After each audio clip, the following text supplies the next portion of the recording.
प्रिय विद्यार्थियों, आपका स्वागत है साइंस सॉल्यूशन चैनल पर। इस चैनल पर आपको अभी कक्षा 9 और 10 विज्ञान एनसीईआरटी विज्ञान के प्रश्नों के उत्तर, सभी अध्यायों के प्रश्नों के उत्तर पब्लिश किए जा रहे हैं।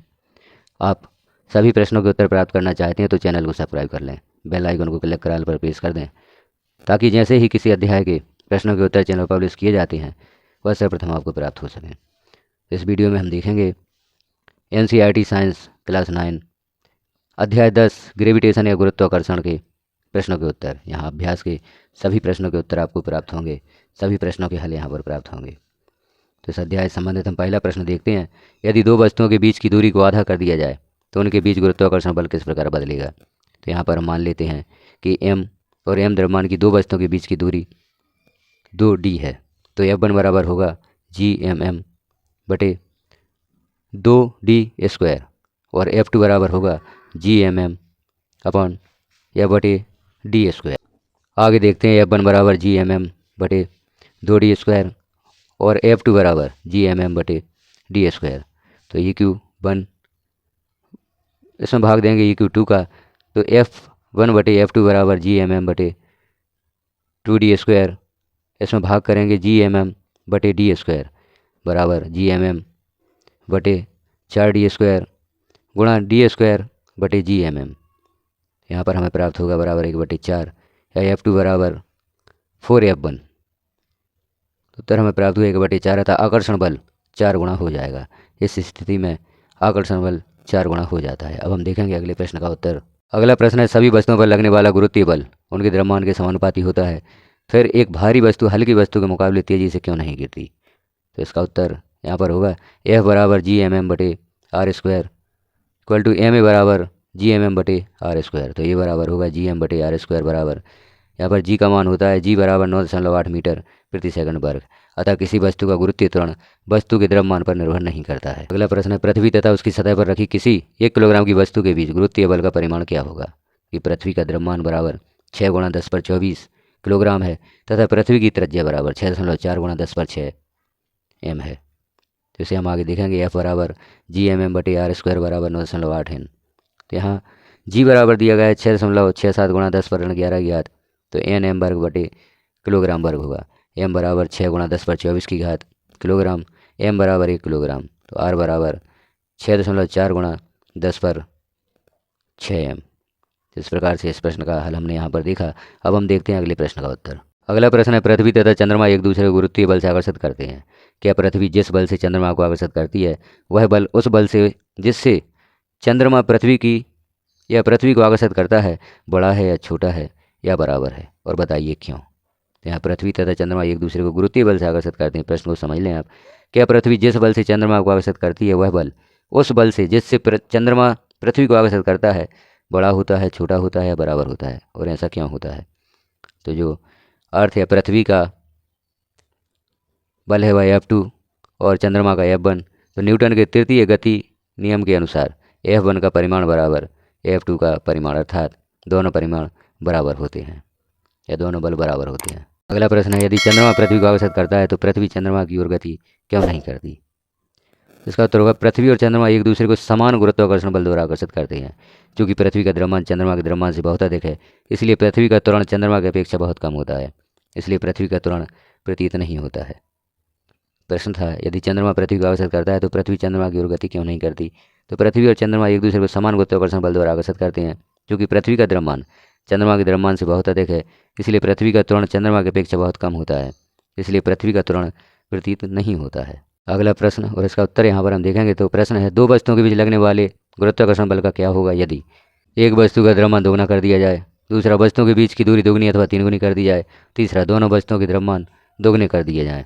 इसका उत्तर यहाँ पर देखते हैं। केस 1 में यदि एक वस्तु का द्रव्यमान दोगुना कर दिया जाए, तो यहाँ पर मान लिया कि m और m द्रव्यमान की दो वस्तुओं के बीच की दूरी d है। तो यहाँ इस प्रश्न को हम हल करेंगे तो इस प्रकार से हमें ज्ञात होगा तथा आकर्षण बल 2 गुना हो जाएगा। यहाँ हमने प्रश्न देखा था, यदि एक वस्तु का द्रव्यमान दोगुना कर दिया जाए, यदि वस्तु का द्रव्यमान दोगुना कर दिया जाता है तो यहाँ पर आकर्षण बल 2 गुना हो जाता है।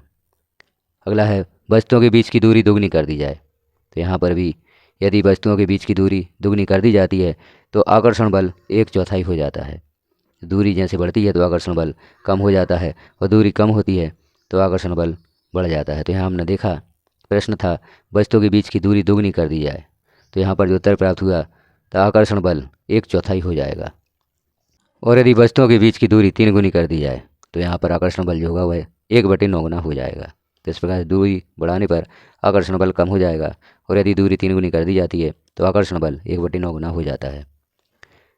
अगला जो है, दोनों वस्तुओं के द्रव्यमान 2 गुने कर दिए जाएं। यदि दोनों वस्तुओं के द्रव्यमान 2 गुने कर दिए जाएं तो इससे क्या होगा, आकर्षण बल 4 गुना हो जाएगा। यदि द्रव्यमान बढ़ा दिया जाता है तो आकर्षण बल बढ़ जाता है।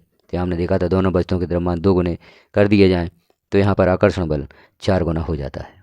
अगला प्रश्न है, गुरुत्वाकर्षण के सार्वत्रिक नियम के क्या महत्व हैं। तो गुरुत्वाकर्षण के सार्वत्रिक नियम के महत्व देखते हैं। गुरुत्वाकर्षण का सार्वत्रिक नियम अनेक परिघटनाओं की सफलतापूर्वक व्याख्या करता है, जैसे सूर्य के चारों ओर ग्रहों की गति, चंद्रमा तथा सूर्य के कारण ज्वार भाटा, पृथ्वी के चारों ओर चंद्रमा की गति, और किसी वस्तु का पृथ्वी की ओर गिरना। तो इस प्रकार से यह महत्व होता है गुरुत्वाकर्षण के सार्वत्रिक नियम का। गुरुत्वाकर्षण का सार्वत्रिक नियम अनेक परिघटनाओं की सफलतापूर्वक व्याख्या करता है। जो यहाँ पर परिघटनाएं दी गई हैं, जो अभी हमने देखी चारों परिघटनाएं, यह गुरुत्वाकर्षण का महत्व होता है। तो इस प्रकार से इस प्रश्न का उत्तर हमने देखा। अब हम देखते हैं अगला प्रश्न। अगला प्रश्न है, मुक्त पतन का त्वरण क्या है। जब पृथ्वी की सतह के समीप किसी वस्तु को स्वतंत्र रूप से गिराया जाता है तो यह एक नियत त्वरण से नीचे गिरती है। इस नियत त्वरण को ही मुक्त पतन का त्वरण कहा जाता है। इसे जी द्वारा सूचित किया जाता है और इसका मान 9.8 मीटर प्रति सेकंड वर्ग होता है। तो यह मुक्त पतन का त्वरण, कोई वस्तु जब पृथ्वी की सतह के समीप किसी वस्तु को स्वतंत्र रूप से गिराया जाता है तो वह एक नियत त्वरण से नीचे गिरती है, और इसी त्वरण को मुक्त पतन का त्वरण कहा जाता है, जिसे जी द्वारा प्रदर्शित किया जाता है और इसका मान 9.8 मीटर प्रति सेकंड वर्ग होता है। अगला प्रश्न है, पृथ्वी तथा किसी वस्तु के बीच गुरुत्वीय बल को हम क्या कहेंगे। विश्व की सभी वस्तुएं एक दूसरे को आकर्षित करती हैं, जैसे गुरुत्वाकर्षण बल कहा जाता है, जबकि पृथ्वी तथा किसी वस्तु के बीच आकर्षण बल को गुरुत्वीय बल कहा जाता है। तो पृथ्वी तथा किसी वस्तु के बीच गुरुत्वीय बल को क्या कहते हैं।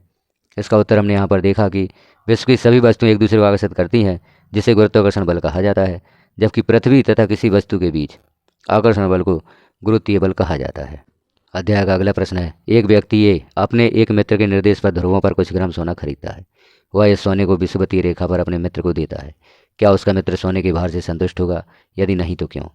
तो भार W बराबर होता है mg। विषुवत रेखा पर g का मान कम होता है ध्रुवों पर g का मान से, और विषुवतीय रेखा पर भार कम होता है ध्रुवों पर भार से। अतः उसका मित्र सोने के भार से संतुष्ट नहीं होगा, क्योंकि विषुवत रेखा पर g का मान कम होता है, ध्रुवों पर g का मान अधिक होता है, और विषुवतीय रेखा पर भार कम होता है ध्रुवों पर भार के, तो उसका मित्र सोने के भार से संतुष्ट नहीं हो सकता। अगले प्रश्न का उत्तर यहाँ पर देख लेते हैं। कागज़ की सीट उसी प्रकार की सीट को मरोड़कर बनाई गई गेंद से धीमी क्यों गिरती है। तो इसका उत्तर होगा, एक कागज़ की सीट और उसी से बनी हुई गेंद दोनों पर एक समान गुरुत्वीय बल लगता है, फिर भी कागज़ की सीट धीमी गिरती है, क्योंकि कागज़ की सीट पर वायु का प्रतिरोध अधिक लगता है, जबकि कागज़ की गेंद का क्षेत्रफल कम होने के कारण वायु का प्रतिरोध कम लगता है। तो इसलिए कागज़ की सीट गेंद से धीमी गिरती है, क्योंकि कागज़ की सीट और गेंद दोनों पर एक समान गुरुत्वीय बल लगता है। कागज़ की सीट धीमी गिरती है क्योंकि कागज़ की सीट पर वायु का प्रतिरोध अधिक लगता है, जबकि उसी गेंद का क्षेत्रफल कम होने के कारण वायु का प्रतिरोध कम लगता है। कागज़ की सीट का क्षेत्रफल अधिक होता है, अतः वायु का प्रतिरोध अधिक लगता है। गेंद का क्षेत्रफल कम होने के कारण वायु का प्रतिरोध कम लगता है। अगले प्रश्न का उत्तर यहाँ पर देखेंगे। चंद्रमा की सतह पर गुरुत्वीय बल पृथ्वी की सतह पर गुरुत्वीय बल की अपेक्षा 1/6 गुणा है। एक 10 किलोग्राम की वस्तु का चंद्रमा पर तथा पृथ्वी पर न्यूटन में भार क्या होगा। तो हम देखते हैं, भार W बराबर mg। तो पृथ्वी पर भार होगा, पृथ्वी पर भार बराबर mg बराबर 10 किलोग्राम गुणा 9.8 मीटर प्रति सेकंड वर्ग, क्योंकि यह एक नेतांक है, बराबर 98 न्यूटन। चंद्रमा पर भार बराबर 98 n/6 बराबर 16.3 n होगा। तो इस प्रकार पृथ्वी पर भार और चंद्रमा पर भार हमने यहाँ पर देखा। अब हम देखते हैं अगले प्रश्न का उत्तर। अगला प्रश्न है, किसी द्रव में डुबी गई वस्तु पर उत्प्लावन बल किस दिशा में कार्य करता है। इसका उत्तर होगा, किसी द्रव में डुबाई गई वस्तु पर उत्प्लावन बल सीधा ऊपर की ओर होता है। तो उत्प्लावन बल ऊपर की ओर कार्य करता है। तो इस प्रकार से इस प्रश्न का हमने उत्तर देखा कि किसी द्रव में डुबाई गई वस्तु पर उत्प्लावन बल किस दिशा में कार्य करता है। तो इसका उत्तर यहाँ पर देखा, किसी द्रव में डुबाई गई वस्तु पर उत्प्लावन बल सीधा ऊपर की ओर होता है, ऊपर की ओर कार्य करता है। अगला प्रश्न है, पानी के भीतर किसी प्लास्टिक के गुटके को छोड़ने पर यह पानी की सतह पर क्यों आ जाता है। जब हम पानी के भीतर किसी प्लास्टिक गुटके को छोड़ते हैं तो पानी की सतह पर क्यों आ जाता है। इसका उत्तर यहाँ देखेंगे, किसी भी वस्तु या कोई भी वस्तु किसी द्रव में तैरेगी या डूबेगी, यह उस वस्तु या द्रव के घनत्व पर निर्भर करता है। अगर द्रव का घनत्व कम और वस्तु का घनत्व अधिक हो तो वस्तु द्रव में डूब जाएगी, और अगर द्रव का घनत्व अधिक और वस्तु का घनत्व कम हो तो वस्तु द्रव में तैरने लगेगी। इसलिए पानी के भीतर किसी प्लास्टिक के गुटके को छोड़ने पर यह पानी की सतह पर आ जाता है, क्योंकि प्लास्टिक का घनत्व पानी की अपेक्षा कम होता है। तो घनत्व के कारण जो प्लास्टिक का गुटका होता है वह पानी की सतह पर आ जाता है। अगला प्रश्न है, 50 ग्राम के किसी पदार्थ का आयतन 20 सेंटीमीटर घन है। यदि पानी का घनत्व 1 ग्राम सेंटीमीटर मानस घन हो तो पदार्थ तैरेगा या डूबेगा। तो पदार्थ का घनत्व बराबर द्रव्यमान बटे आयतन बराबर 50 ग्राम बटे 20 सेंटीमीटर क्यूब बराबर 2.5 ग्राम बटे सेंटीमीटर घन। क्योंकि पदार्थ का घनत्व अधिक है पानी के घनत्व से, अतः पदार्थ पानी में डूब जाएगा। तो जब पदार्थ का घनत्व अधिक होता है पानी के घनत्व से तो पदार्थ पानी में डूब जाता है। तो इस प्रकार यहाँ पर हमें इस प्रश्न का उत्तर प्राप्त हुआ, अतः पदार्थ पानी में डूब जाएगा। अब हम देखेंगे अगले प्रश्न का उत्तर। अगला प्रश्न है, 500 ग्राम के एक मोहरबंद पैकेट का आयतन 350 सेंटीमीटर घन है। पैकेट 1 ग्राम सेंटीमीटर मानस घन घनत्व वाले पानी में तैरेगा या डूबेगा। इस पैकेट द्वारा विस्थापित पानी का द्रव्यमान कितना होगा। तो इसे यहाँ पर हल करते हैं, देखते हैं। पैकेट का घनत्व बराबर द्रव्यमान बटे आयतन बराबर द्रव्यमान होगा 500 ग्राम और आयतन होगा 350 सेंटीमीटर घन। आगे हल करेंगे तो हमें प्राप्त होगा 1.43 ग्राम प्रति सेंटीमीटर घन। पैकेट का घनत्व अधिक है पानी का घनत्व से, अतः पैकेट पानी में डूब जाएगा। आगे देखेंगे, विस्थापित पानी का द्रव्यमान बराबर पानी का आयतन गुणा पानी का घनत्व। तो पानी का आयतन है 350 सेंटीमीटर घन गुणा 1 ग्राम प्रति सेंटीमीटर घन पानी का घनत्व है। तो इसका उत्तर जो हमें प्राप्त होगा वह होगा 350 ग्राम। विस्थापित पानी का द्रव्यमान हो जाएगा 350 ग्राम। तो हमने यहाँ पर इस अध्याय के प्रश्नों के उत्तर देखे। इस चैनल पर आपको कक्षा 10वीं और 9वीं विज्ञान के सभी अध्यायों के प्रश्नों के उत्तर पब्लिश किए जा रहे हैं, वह आप देख सकते हैं। चैनल को सब्सक्राइब कर लें, बेल आइकन को क्लिक कर पर प्रेस कर दें, ताकि जैसे ही किसी नए अध्याय के प्रश्नों के उत्तर चैनल पर पब्लिश किए जाएँ वह आपको प्राप्त हो सकें। इस चैनल पर आप सभी प्रश्नों के उत्तर सरल सहज प्राप्त करेंगे, अतः आप चैनल को सब्सक्राइब अवश्य कर लें। वीडियो अच्छा लगा हो तो अन्य साथियों में शेयर करें, ताकि सभी को इन प्रश्नों के उत्तर प्राप्त हो सकें। वीडियो को लास्ट तक देखने के लिए आपका धन्यवाद।